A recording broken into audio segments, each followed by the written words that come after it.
जय हिंद दोस्तों, वंदे मातरम। आने वाले दिनों में जम्मू कश्मीर में चुनाव होने हैं। ऐसे में चुनावी लिस्ट में वोटरों के नाम भी जुड़ने शुरू हो चुके हैं।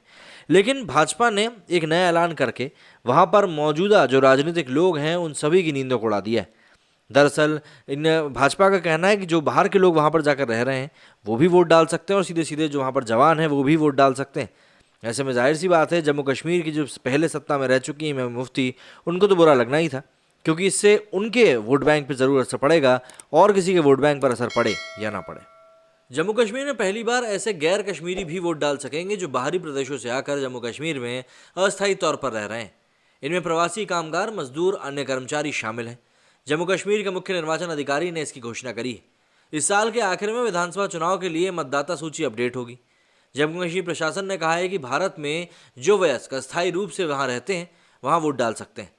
अनुच्छेद 370 लागू रहते स्थायी निवासी ही वोटर थे, और अब स्थिति बदल गई। दरअसल अनुच्छेद 370 खत्म होने के ठीक 3 साल बाद इस घोषणा से विपक्षी पार्टियों में खलबली मच गई है।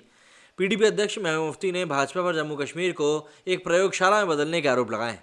उन्होंने कहा कि यह फैसला कश्मीर में लोकतंत्र के ताबूत में आखिरी कील होगी। इस प्रक्रिया का मकसद स्थानीय आबादी को शक्तिहीन करना है। इस बीच नेशनल कॉन्फ्रेंस के अध्यक्ष फारूक अब्दुल्ला ने 22 अगस्त को सर्वदलीय बैठक बुलाई है। इसमें आगे की रणनीति तय होगी। जम्मू कश्मीर पीपल्स कॉन्फ्रेंस के सज्जाद लोन ने कहा कि यह खतरनाक है। मुझे नहीं पता कि इससे क्या हासिल करना चाहते हैं। 1987 को याद करें, हम सभी अभी तक इससे बाहर नहीं निकल पा रहे हैं। 1987 को यहाँ पर बिल्कुल भी नहीं दोहराना चाहिए।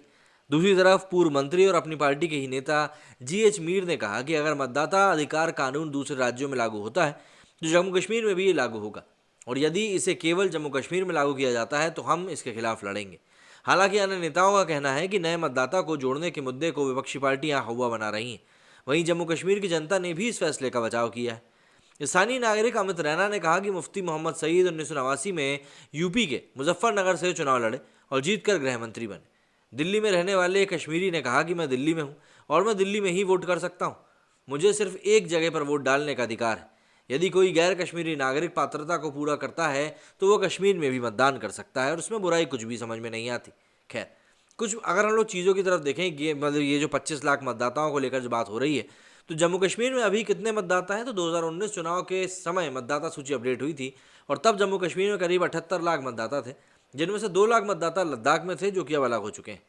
वहीं अगर हम बात करें कितने जुड़े थे पिछली बार, तो 2019 में करीब 6.5 लाख नए वोटर जुड़े थे, और यदि इस साल के आखिर तक 25 लाख मतदाता जुड़ते हैं तो केंद्र शासित प्रदेश में मतदाताओं की संख्या 1.25 करोड़ से बढ़कर करीब करीब 1.25 करोड़ हो जाएगी। 18 या उससे अधिक उम्र के लोगों की बात करें तो निर्वाचन आयोग के अनुसार जम्मू कश्मीर में 18 या उससे ज़्यादा की उम्र वाले लोगों की प्रस्तावित जनसंख्या करीब 58 लाख है, जबकि मतदाता सूची में करीब 1.25 करोड़ लोगों का नाम है। प्रवासी कामगार यहाँ पर करीब 7.5 लाख है। वहीं 2014 में विधानसभा चुनाव में पीडीपी को करीब 11 लाख और भाजपा को करीब 11.25 लाख वोट मिले थे। 22 लाख वोटों से सरकार बनाई गई थी, और अब 25 लाख मतदाताओं को रणनीतिक रूप से सभी विधानसभा क्षेत्रों में रखा जाए तो ये निर्णायक होंगे। उदाहरण के लिए गुरेज में 2014 से करीब 17,000 वोटर आए थे।